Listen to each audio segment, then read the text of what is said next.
네, 대박을 원한다면 여기로 오시죠. 안녕하세요. 대박천국 일부 장희선입니다. 그렇게 기다렸던 엔비디아의 실적 발표 괜찮게 나왔음에도 우리 시장은 하락하면서 마감을 했습니다. 이유는 관세 리스크겠죠. 요 며칠 잠잠하다 싶었더니 가만히 계실 분이 아닙니다. 트럼프 대통령이 EU에 대한 관세를 발표하겠다 언급을 하면서 환율도 오르고 외국인 수급도 빠지고 기관까지 매도로 돌아서면서 지수가 하방 압력을 받았습니다. 코스피 보시면요. 대형주가 빠지다 보니 낙폭을 줄이지 못하고 2621선에서 거래 마쳤고요. 조금 더 강하게 출발했던 코스닥은 방향을 탐색하다가 그래도 보합권 770선으로 마감했습니다. 최근에 종목 장세라고 이야기가 많이 나오는데요. 오늘 시장도 여전한 하루였습니다. 자금의 이동이 빠른 만큼 그 방향을 또 잘 봐야 할 텐데요. 오늘의 이슈 탑3로 체크포인트 확인해 보시죠. 자, 첫 번째 키워드, 오늘은 공매도입니다.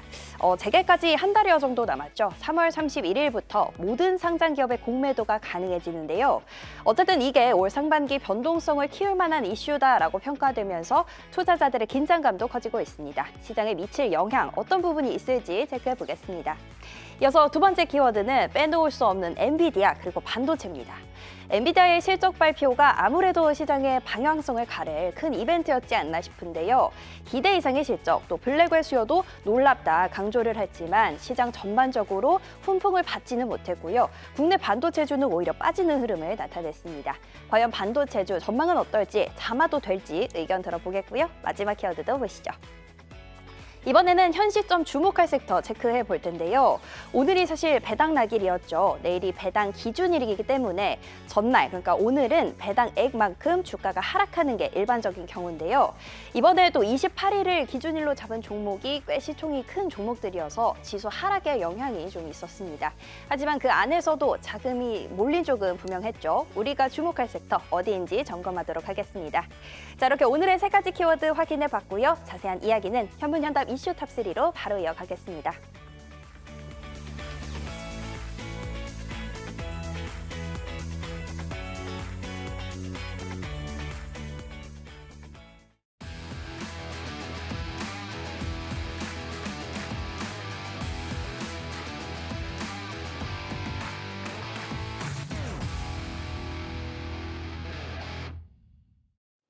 네, 훈풍 타고 상승 흐름이 좀 이어졌으면 하는 바람이었겠지만 조금 아쉬웠던 시장이었던 것 같습니다. 여전히 선물 쪽에서 외국인은 계속해서 수급은 좀 좋지 않고 네. 현물 쪽에서의 연기금은 들어오는 가운데 환율은 조금 더 올라가는 모습이 보여졌거든요. 이제 다가오는 3월에 대한 전략 잘 세우셔야 되겠죠. 오늘도 세 분과 함께 하도록 하겠습니다. 안녕하십니까? 네, 반갑습니다. 자, 첫 번째 이슈 다시 한번 확인해 보도록 하겠습니다. 많은 분들께서 이야기를 하고 있는데요. 3월 공매도 관련해서 어떤 변곡이 생길 수 있을까? 일단 답은 어떻게 주셨을까요? 확인해 보도록 하겠습니다. 오히려 유동성 개선이 기대가 된다라고 답을 주셨는데 어떤 분이 답 주셨을까요? 네, 제가 준비를 했는데 네. 일단은 그 변곡이 될 수 있을까에 대한 부분에 있어서는 그 단기랑 중기를 나눠서 좀 보면 될 것 같습니다. 단기적으로는 그래도 변곡이 될 가능성은 있지 않을까 예상을 해볼 수가 있는 게 원래 이 3월 31일부터 공매도 재개가 이제 예정이 되어 있죠. 근데 이제 공매도 플레이 자체가 아무래도 그 펀더멘털에 기반해서 플레이가 나오는데 보통 이제 그 말은 쉽게 얘기해서 고평가된 종목 중심으로 공매도 타겟이 될 가능성이 높다라고 보시면 될 것 같습니다. 근데 지금 현재 시장에서 뭔가 고평가되어 있는 종목이라고 하면은 최근 시장을 주도했던 종목 그 업종 내에서 이 개별 종목들이 고평가되어 있는 것들이 대부분이기 때문에 그런 종목 중심의 뭔가 공매도 타겟에 대한 물량들이 나와준다.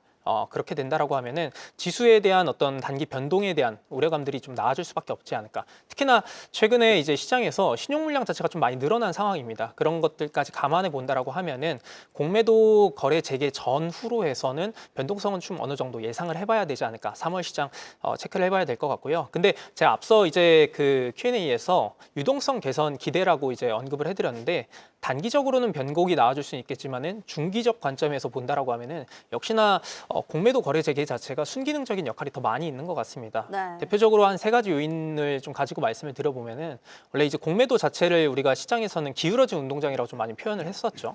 아무래도 기관의 대차라든지 개인의 대주가 뭔가 거래 조건이 그동안은 좀 불평등했었다라는 조건들이 있었는데 이번 재개 때부터는 거래 조건을 통일시킨다라는 부분들이 있기 때문에 어느 정도 이 그 제도에 대한 개선들이 이뤄진 상황 상황에서 진행이 될 수 있다는 부분이 있고요. 두 번째로는 이 공매도 플레이 자체가 숏으로만 들어오는 것이 아니라 롱숏 펀드에 대한 부분들이 같이 들어온다라고 보시면 될 것 같습니다. 거기에 이제 그런 환경들이 마련된다라고 하면은 헤지 펀드의 어떤 액티브 자금까지도 유입되면서 전체적인 시장의 유동성 캐파는 늘어날 수 있다라고 보시면 될 것 같고요.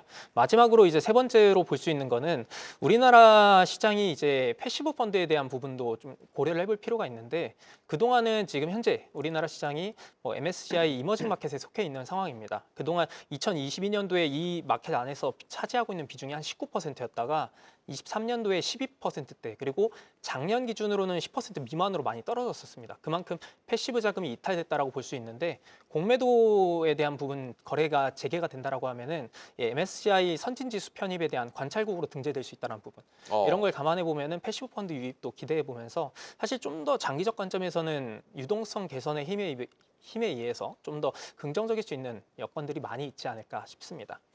외국인 수급이나 유동성 측면에서는 분명히 플러스 요인이다 많이 들어왔던 사실인데 개인 투자자 입장에서는 또 2차 전지처럼 워낙 개인 투자가 많은 업종에서 공매도가 좀 세게 나왔어서 걱정을 하시는 부분들이 조금 많은 것 같습니다. 우리 임종혁 파트너님 네. 이번에는 타겟으로 조선 얘기가 나오기도 하고 조선 워낙 또 잘 봐주셨으니까 그것도 궁금하고 공매도 관련해서 시장의 영향 어떻게 보실까요?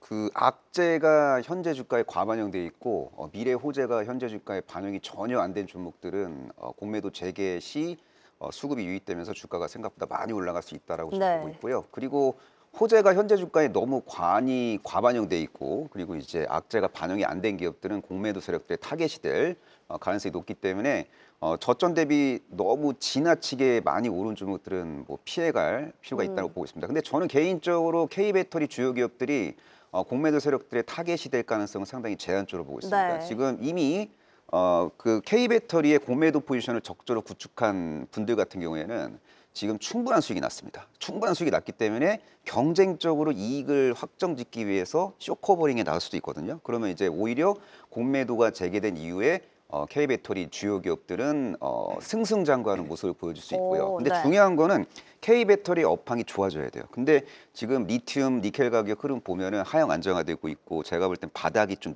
보이거든요. 패턴이 딱 읽혀요. 니켈하고 리튬 가격 차트를 보면. 그래서 자연스럽게 이제 하반기 정도 되면은 저가 원재료가 투입이 되고 또 이제 출하 단가가 이제 점진적으로 상승함으로써 수익성이 개선되는 모습이 하반기 중으로 확인이 될 것 같습니다. 근데 이 스토리에 만약에 그 외국인 공매도 하시는 분들이 좀 집중하게 된다면은 오히려 K배터리 공매도 포지션을 청산하면서 생각보다 크게 상승할 수 있고 그리고 그동안 대한민국 증시의 어떤 그 중심에서 급등을 외쳤던 방산 일부 기업 중에서 좀 과열 상승을 한 기업들 그리고 조선주 중에서 너무 3년 후, 5년 후 모멘텀이 현재 주가에 과반영돼 있는 그런 기업들 그런 기업들은 좀 주가 변동성이 공매도 재개 후 확대될 수도 있지 않을까 그렇게 저는 전망하고 있습니다. 그렇군요. 자, 이태호 파트너 짧게 하나만 더 여쭤볼게요. 공매도 관련해서 이야기를 좀 해주셨고 유동성 관련해서 이야기를 좀 해주셨는데 유동성 확대하면은 일단 최근에 금리 인하도 조금은 영향이 있을 것 같고 3월 달부터 일단 초반에는 10종목 정도로 시작한다. 추후에 한 800개 정도로 늘리겠다라고 하는 대체거래소 관련해서는 어떻게 좀 보고 계실까요? 일단 대체거래소 자체가 시장에 미치는 영향은 극히 좀 제한적일 것 같다고 전 개인적으로 생각하고 있습니다. 물론 이제 미국처럼 이제 대체거래소 자체가 워낙 많이 이제 있는 상황이라고 하면은 미국에선 전체 시장에서 차지하는 비중이 한 10% 정도가 되긴 하거든요. 근데 이제 우리나라 같은 경우에는 좀 이제 시작 단계라고 좀 보시면 될 것 같고 거기에 더불어서 부분적인 종목 제한들이 있기 때문에 사실상 그런 것들에 의한 어떤 유동성 공급에 힘이 강하진 않을 것이다 정도로 보시면 될 것 같고요. 다만 그래도 장기적 관점에서 앞서 말씀드린 것처럼 결국 우리나라 지수 자체가 선진 지수로 가기 위해서 하나의 필요한 과정이기 때문에 기대 효과는 없진 않다. 다만 이제 유동성 측면을 기대하기는 좀 제한적이다라고 보시면 될 것 같고요. 아까 이제 말씀드리지 못한 부분이 한 가지가 있는데 과거에 이제 공매도 재개됐던 시점에서 2021년도의 수급 동향을 좀 보게 되면은 당시에 코스피가 재개 이후에 3,200포인트를 넘었습니다. 근데 그때 그 이전에 나왔던 특징 중에 하나가 선물 시장에서의 미계약 약정들이 굉장히 많이 늘어났었거든요. 근데 지금 시장에서도 마찬가지로 작년 12월 연말 이후로 현재까지 미계약 약정에 대한 선물 시장에서의 그 유동성 자체가 최대치로 늘어나고 있기 때문에 단기적으로는 어떤 대체 거래소에 따른 유동성 공급이라기보다는 외국인들의 어떤 포지션 자체가 어떤 3월과 4월 공매도 재개 이후에 유동성 공급을 하기 위한 준비를 잘 해놓고 있다. 그 포인트로 바라보시면 괜찮지 않을까 싶습니다. 좋습니다. 어쨌든 3월에 있을 시장의 주요 이슈들이기 때문에 공매도 또 대체 거래소까지 살짝 짚어봤고요. 두 번째 이슈로 바로 넘어가 보겠습니다.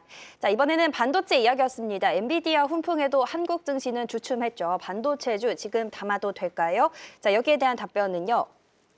예, 네, 중국 수출 규제 및 트럼프 2기 정책 예의주시하자. 요거 우리 최영동 파트너가 준비해 예. 주신 것 같은데요. 사실 엔비디아 실적 발표 직후에 국내 반도체주들이 막 그렇게 크게 움직인 경우가 없기는 했는데 예, 반도체주 그러면 조금 더 기다려야 될까요? 일단은 뭐 오늘 반응이 굉장히 좀 중요할 것 같아요. 네. 일단은 뭐 간밤에 엔비디아 실적들 많이 기다리셨을 거고, 그리고 뭐 우리나라 투자자들만 기다렸던 게 아니고 전 세계 투자자들이 지금 엔비디아를 다 관심을 좀 가지셨는데, 일단은 뭐 실적 발표 되기 전 장중의 움직임들을 좀 놓고 보게 되면 3%대에 대한 강한 상승세를 좀 보여줬습니다. 그리고 실적을 발표한 직후에 시간에서 플러스로 좀 보여주는 듯하다가 마이너스로 좀 마무리가 됐거든요. 네. 그래서 오늘 이제 몇 시간 뒤면 이제 시작이 될 텐데, 본장에서 과연 엔비디아에 대한 평가 흐름들이 어떻게 나올지 좀 지켜봐야 될 것 같고, 엔비디아의 주가 흐름들에 따라서 나스닥에 대한 방향성이라든지 전 세계에 대한 방향성들이 좀 결정이 될 가능성이 높다라고 보시면 좋을 것 같습니다. 그래서 제가 일단은 뭐 반도체라고 뭐 이름을 짓기는 했는데, 일단은 뭐 반도체에 대한 움직임들도 분명히 중요하겠지만 시장에 대한 전체적인 방향성을 좀 가릴 수 있는 굉장히 좀 큰 이벤트가 좀 마무리가 됐다라고 보시면 좋을 것 같습니다. 일단은 뭐 안에 있는 실적들을 좀 보시게 되면 나쁘진 않아요. 그러니까 지난 4분기 매출액을 393억 달러를 기록을 했고요. 주당 순이익은 89센트가 나온 거니까 일단은 전년 동기에 비해서 78%, 그리고 주당 순이익 같은 경우는 70% 이상의 성장을 보여줬습니다. 네. 뭐 이 정도의 실적을 만들어주는 기업이 전 세계에 있을까요? 뭐 거의 없다라고 해도 과언이 아닌 상태입니다. 그만큼 주가에 대한 탄력도도 뭐 연일 지금 상승을 하는 그런 상황들이었는데, 일단은 이번 실적을 앞둔 상태에서 계속 지금 고점을 좀 낮춰나가고 있는 그런 상황들입니다. 시장에서는 일단은 우려감들은 분명히 상존한다라고 말씀 좀 드릴 수가 있을 것 같아요. 네. 일단은 뭐 기본적으로 이 수익 구조를 좀 보셔야 될 것 같은데, 이 데이터 센터에 대한 매출 집중이 너무나 높습니다. 한 90% 이상 진행이 되고 있는 상황들이고요. 작년도가 84%인데 올해 들어서 이제 91% 집중되고 있는 모습들이기 때문에 시장에서에 대한 우려감들이 아직 좀 불식시키기에는 좀 부족한 부분들이 없지 않아 있다라고 말씀드릴 수가 있을 것 같고, 그 다음에 이제 매출 손익에 대한 부분들을 좀 보셔야 될 것 같은데, 제가 항상 주가가 올라갈 때 실적을 기반으로 해서 얘기를 해드릴 때 가장 우려했던 부분들이 뭐냐면, 라면 한 개 먹었을 때하고 라면 두 개 먹었을 때 만족감, 그런 부분들에 있어서 지금 4분기의 성장이 73%였고요. 지난 분기에, 그러니까 지지난 분기가 78%의 수익 구조가 나왔었거든요. 근데 지금 계속 지금 떨어지고 있어요. 그러니까 그만큼 이제 앞으로 2025년도에 보여줄 수 있는 실적 부분들이 이 정도의 수치를 넘어설 수 있을 것인가, 이 부분들에 대해서 우려감들이 좀 반영이 된다라고 하게 되면 엔비디아에 대한 주가 추이 자체는 생각보다 좀 약해질 수 있다라고 말씀 좀 드리도록 하겠습니다. 그리고 이 부분을 가지고 우리가 예상을 해봤었을 때 올해 이제 우리나라 증시하고 이제 비교를 좀 해보셔야 될 것 같아요. 그러니까 제가 우리 회원님들하고 막 얘기를 할 때, 혹시라도 미증시의 비중을 많이 태우신 분들 같은 경우는 이 자산의 밸런스를 좀 국장에도 많이 좀 들여오셔야 될 거다라고 얘기를 좀 해드렸거든요. 그러니까 제가 이번 주 월요일도 나와서 말씀드렸던 부분들이, 나스닥이 지금 하단이 19,000포인트 정도입니다. 박스권 하단이. 근데 지금 이게 120일선에 딱 위치해 있는 자리입니다. 만약에 오늘 엔비디아에 대한 실적 우려감들이 주가에 반영이 되면서 깨지기 시작한다? 그러면은 11월 달, 12월 달, 1월 달, 2월 달까지 진행됐던 나스닥에 대한 박스권 하단이 지금 깨지는 모습들이거든요. 그렇다고 되면은 자연스럽게 미국 쪽에 들어가 있는 자금들 자체는 빠져나오겠죠. 그럼 상대적으로 어느 시장 쪽으로 들어올 것인가에 대한 고민을 좀 하셔야 될 것 같은데, 그 부분들에 대한 강점들이 부각이 되면서 국내 증시가 1월 달하고 2월 달에 굉장히 강했었고요. 우리나라뿐만 아니고 항생 지수도 강했었고 중국 지수도 굉장히 강했었습니다. 그러니까 이러한 부분들이 부각이 이루어진다라고 하게 되면은 국내 지수는 좀 올라갈 가능성이 높겠죠. 그와 더불어서 이제 SK와 하이닉스에 대한 부분들이 일단은 시장에서 우려감들로 인해서, 또는 HBM에 대한 시장 부분들이 다소나마 좀 정체가 된다라고 했었을 때 주가가 좀 밀린다 하더라도 국내 관련된 종목군들, 그러니까 반도체를 제외한 나머지 종목군들이 움직이면서 지수를 끌어올릴 가능성이 상당히 높기 때문에, 지금은 엔비디아에 대한 실적 부분들도 제가 뭐 앞서서 뭐 짤막하게 좀 정리를 좀 해드리긴 했지만 이게 지금 이게 과거지사가 돼버리는 거잖아요. 그러니까 앞으로의 엔비디아 실적이 어떻게 나올지를 좀 보셔야 될 것 같고, 그리고 오늘 반도체 보시면 아시겠지만 SK 하이닉스나 삼성전자 그리고 여타 다른 반도체 관련 종목군들도 그렇게 힘을 쓰지를 못했어요. 네. 그래서 오늘 밤에 엔비디아가 과연 시장에서 어떻게 평가를 받는지 좀 보셔야 될 것 같고요.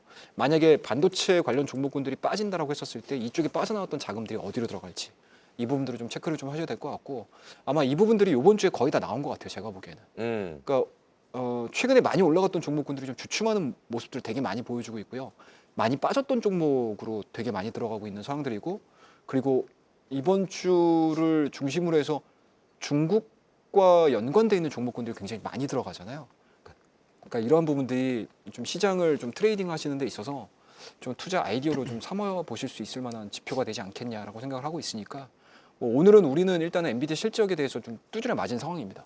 오늘 밤에 이제 미국 쪽에서 엔비디아 실적에 대해서 정말 본장에서 어떻게 해석을 하는지가 단기 플레이, 그러니까 상반기를 결정하는 아마 굉장히 좀 중요한 대목이 되지 않겠냐 말씀 좀 드리도록 하겠습니다. 이태호 파트너, 방금 최영동 파트너가 이야기를 좀 잘 해주셨지만 최근에 기술주 M7이라고 하는 부분들이 좀 힘을 좀 내지 못하고 있는 가운데 테슬라도 좀 많이 밀리고 있는 상황이잖아요. 자, 관련해서 지금 우리가 또 주목해야 될 게 엔비디아의 실적도 실적이지만 관세 이야기들이 계속해서 나오고 있는데 EU 쪽도 관세 부과하겠다 이런 이야기들도 있습니다. 3월 전략 부분 관세 어느 정도 우리가 또 신경을 써야 될까요? 우리나라 입장에서 관세에 대한 영향 자체가 일단 개인적으로 생각했을 때는 3월에 그렇게 크게 작용하진 않을 것 같습니다. 왜냐하면은 이미 이제 관세에 타겟이 되는 국가들을 보게 되면은 미국에서 수입 비중이 많은 국가들 중심으로 우선적으로 관세에 대한 이야기들이 나왔거든요. 그래서 최근에 이제 자동차 쪽도 이야기가 나왔던 거는 캐나다랑 멕시코 그리고 이제 중국 다음으로 이제 수입 비중이 많은 게 유럽이었습니다. 유럽 같은 경우가 특히나 이제 미국에서 유럽산 물량 수입하는 거에는 관세가 2.5% 부과되는데 반대인 경우는 10% 부과인 경우들이 대부분이거든요. 그래서 주 타겟들을 고려해 본다라고 하면은 우리나라 같은 경우는 좀 후순위로 좀 밀릴 수가 있기 때문에 결국 이 관세 정책에 대한 부분도 시장에서 점진적으로 흘러가는 그 시간의 순서에 있어서 보게 되면은 상대성에 의해서 영향 강도가 좀 달라지지 않을까 싶습니다. 그래서 전 개인적으로 이미 작년 연말부터 트럼프 대통령 당선이 어느 정도 기정사실화되고 본격적으로 이제 인선 내각이 진행됐을 때부터 관련된 이제 부정적인 영향들은 주가에 상당 부분 많이 반영됐다라고 볼 수 있을 것 같고요. 지금 유예됐던 이 관세 정책들이 조금은 앞으로 구체화되면서 단기적인 변동성은 나와주겠지만은 오히려 구체화된 내용이 나와준다라고 하면 불확실성 해소에 따라서 오히려 시장에서는 긍정적으로 해석할 가능성이 높지 않을까. 그래서 관세보다는 역시나 이제 유동성에 의한 부분들을 3월 시장에서는 좀 더 주목해보는 게 좋지 않을까 싶습니다. 네, 알겠습니다. 자, 계속해서 세 번째 이슈도 바로 확인해 보도록 하겠습니다. 오늘 배당락 관련해서 이야기들이 상당히 많이 나왔죠. 자, 현 시점 우리는 어떤 섹터를 주목해야 될까? 답은 어떻게 주셨을까요? 자, 일단 차세대 신약 개발 플랫폼 기술을 보유하고 있는 종목들을 관심 있게 좀 지켜보자라고 이야기를 해주셨는데, 자, 임정혁 파트너가 준비를 하신 것 같습니다. 일단 반도체부터 시작을 해서 2차 전지로 갔다가 지금 바이오까지 또 내려왔거든요.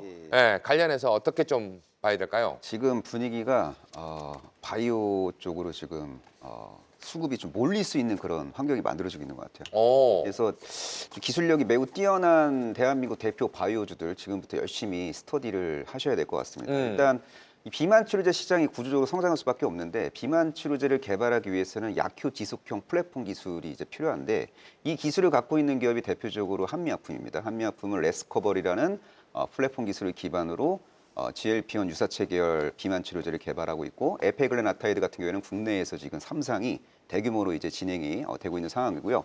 펩트론도 약효 지속형 플랫폼 기술, 스마트 데포라는 기술을 갖고 있는데, 1912가 지금 페트롤의 기술을 지금 검사하고 있어요. 그래서 이제 만약에 이 자체적으로 이제 1912가 봤을 때 이 플랫폼 기술을 활용해서 차세대 비만 치료제를 개발해야겠다라는 확신이 들면은 아마 공식 기술 계약도 이제 체결이 될 가능성이 높다라고 이제 보시면 이제 될 것 같고요. 그리고 이제 ADC 시장이 이제 구조적으로 성장을 합니다. 이때 가장 크게 수혜를 볼 수 있는 기업은 리가켄바이오입니다. 리가켄바이오는 콘주얼이라는 플랫폼 기술을 기반으로 해서 취미 특기 직업이 기술 이전일 정도로 매년 기술 이전에 성공을 했던 화려한 그 과거를 이제 갖고 있고, 과거의 기술을 수출했던 기업이 미래에도 기술을 수출하게 될 가능성이 높다라고 좀 보고 있거든요. 그리고 과거의 기술을 도입한 기업이 열심히 임상을 해서 긍정적인 임상 데이터가 이제 공개가 되면은 리가켄바이오의 어떤 주가 상승 촉매제로서 역할을 하게 될 가능성이 높아 보입니다. 만약 예를 들어서 리가켄바이오의 기술을 도입한 무슨 기업이 만약에 이제 임상을 했더니 지금 ADC 분야의 이제 블록버스터인 에너2보다 효과가 더 좋았더라, 이런 임상 결과가 도출이 되면은 그 재료에 리가켄바이오가 이제 즉각적으로 이제 반응을 할 가능성이 높다고 보시면 되고요. 그리고 약효 지속형 플랫폼 기술도 중요하지만 이 정맥 주사 제형을 이제 피하 주사 제형으로 전환시키는 기술을 갖고 있는 기업이 전 세계에 딱 2개밖에 없어요.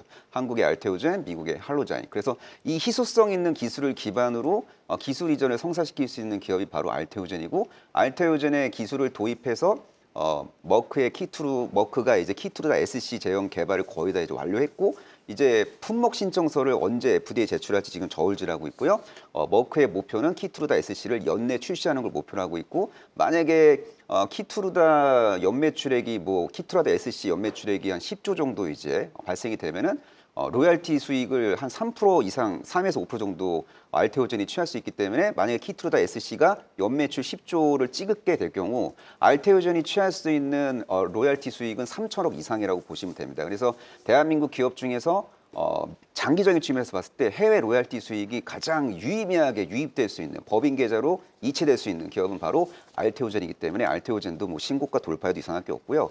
그리고 이중항체 치료제 플랫폼 기술을 갖고 있는 기업 중에서는 에이벨 바이오가 제일 유명합니다. 이 친구가 갖고 있는 플랫폼 기술 중에서 제가 가장 주목하고 있는 기술은 뭐냐면은 그랩바드 B라는 게 있어요. 그랩바드 B는요, 혈관 내장벽, 내 혈관 장벽 투과율을 높이는 그런 플랫폼 기술이고, 뇌질환 치료제에 적극적으로 활용될 수 있는 그런 플랫폼 기술인데, 사노피가 그 파킨슨병 적응증의 그 후보 물질을 이제 도입을 했어요. 그래서 사노피가 미국에서 임상 일상을 열심히 하고 있는데, 만약에 임상 일상 결과가 긍정적으로 도출이 되면은 에이벨 바이오가 이제 긍정적으로 이제 반응을 하겠죠. 그리고 임상 일상 성공하고 임상 이상 들어가면 또 마이스톤 유입에 대한 기대감이 이제 부각될 수 있고, 또 그랩바디 B, 그랩바디 T라는 플랫폼 기술을 기반으로 해갖고 또 추가적으로 이제 기술 이전을 성공시킬 수 있는 그런 스토리도 부각될 수 있지 않을까라고 저는 보고 있습니다. 네, 바이오 굉장히 잘 말씀을 해주셨는데, 일단 조금 비슷한 결로 보자면 오늘 미용 의료기기 이쪽도 네. 잘 갔잖아요. 그쪽에 대한 연수성은 어떻게 보세요?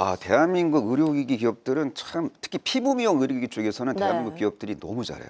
가성비가 너무 뛰어나요. 그러니까 경쟁 제품 대비 성능은 유사하거나 좋은데 가격이 쌉니다. 그래서 이제 해외 시장에서 종횡무진 맹활약할 가능성이 높아 보이고, 이 K 그 피부 미용 의료기기를 이제 중국, 미국 각종 그 나라에서 이제 적극 이제 구매를 하고 있는 상황이고, 동남아시아 쪽에서도 이제 구매를 지금 하고 있는 네. 상황이라고 보시면 될 것 같고, 만약에 이제 한국산 의료기기에 대한 어떤 트럼프 대통령의 어떤 관세 부과 이슈가 있을 수도 있겠지만, 관세를 부과해도 그래도 가격 경쟁력이 있어요. 네. 그래서 K 의료기기 기업들은 유심히 챙겨봐야 되고, 그리고 대한민국에 의료관광 목적으로 오시는 분들이 진짜 많고, 그분들이 계속 증가하는 추세고, 그분들이 제일 많이 가는 데가 피부과입니다.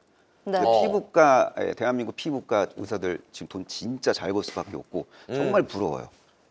네, 성형외과 의사도 되게 부럽고 피부과 의사도 부럽습니다. 왜냐하면은 국내 내국인을 대상으로만 지금 사업을 하는 게 아니라 네. 외국인들까지 오니까 지금 일석이조네요. 너무 네. 장사가 너무 잘 되니까 이제 행복하겠죠. 네, 열심히 일하고 일한 거에 대한 대가로 돈도 많이 벌고, 그분들은 행복 지수가 저는 되게 높다고 봐요. 네, 근데 공부 열심히 하셨으니까 그런 어떤 행복한 삶을 누려도 된다라고 저는 이제 보고 있는데, 네. 어쨌든 그 의료기기 기업들이 대단한 게 뭐냐면 전 세계적으로 이제 의료기기를 팔죠. 네. 거기에 연동돼서 소모품 매출액이 발생이 돼요. 소모품 매출액은 마진이 어마어마하게 많이 남습니다. 그래서 K 의료기기 기업들은 저는 진짜 존중합니다. 그리고 주가가 많이 올라가도 돌 던질 사는 없다라고 좀 보고 있습니다. 자, 우리 최영동 파트너의 행복 지수는 높나요? 공부 열심히 할 걸 그랬어요. 공부를 저도 같은 좀 공부를 열심히 했어야 되는데, 오늘 중국향 종목들이 조금 움직임들이 나오는 듯한 모습이 좀 보여줬었죠. 물론 3월달에 있을 양해도 있고 중국 쪽 관련된 부분들 조금 집중을 3월달에 또 이어서 해야 될까요? 죄송해요, 다시 한 번만. 네. 3월달에 중국 관련 종목. 네네. 아마 그러니까 중국 시장을 보시는 게 맞지 않을까 싶어요. 중국 아예 그냥 시장을. 그러니까 우리가 작년도 한 해에 하반기 들어서 자 우리 다 같이 나스닥으로 가자라는 구호를 외치면서 우리 동학개미 분들께서 미국 시장을 많이 가셨잖아요. 네네. 근데 지금 미국 시장 별로 분위기 안 좋거든요. 되게 불안해요. 그리고 이 분위기가 이 미국 시장의 하락세가 어디까지 어느 시점까지 진행이 될지 지금 저는 개인적으로는 가늠이 안 되고요. 그리고 국내 지수는 아마 그에 따른 반사이익을 분명히 받을 거예요. 그래서 반사이익을 받았던 시장을 보시게 되면 인도도 아니고 여타 다른 시장도 아니에요. 유럽은 그나마 좀 자기 실적들을 가지고 움직이고 있는 거니까. 근데 미국의 약세 부분들로 인해서 가장 수혜를 받고 있는 국가가 지금 우리나라하고 중국 향이거든요. 근데 개인적으로는 1월 달, 2월 달에 우리나라 국내 지수가 상당히 많이 올랐어요. 네. 그리고 3월 달에 좀 정책적인 변화들이 상당히 좀 많이 진행이 되고 있잖아요. 우리가 또 앞서서 우리 이태우 대표님께서 또 공매도 짚어주셨고요.